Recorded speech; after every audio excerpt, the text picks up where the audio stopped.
Hi hello' namaste welcome to my YouTube channel. আজি মই এটা ছুটি এটা ভিডিঅ' লৈ আহিছোঁ।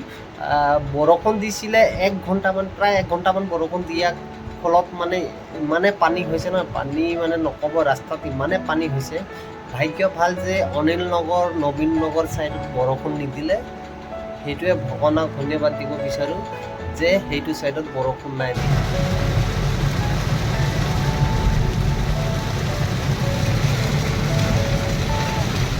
এয়া দেখি পাইছে ৱাইফাৰ ফুল স্পীডত দিয়াৰ পাছতো ভালকৈ নেদেখা হৈছে, ইমানে জোৰকৈ বৰষুণ দি আছে।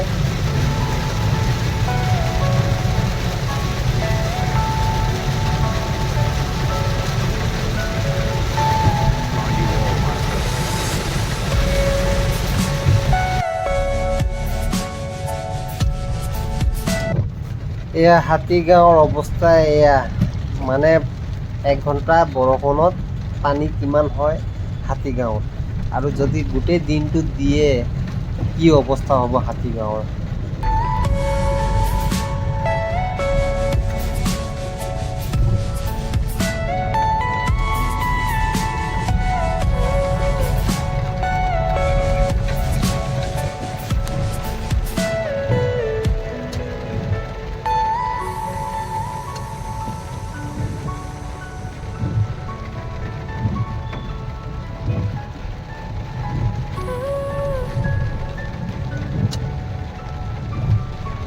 গুৱাহাটীৰ অৱস্থাটো দেখি পাইছে আপোনালোকে, এইটোৱে হয় গুৱাহাটী।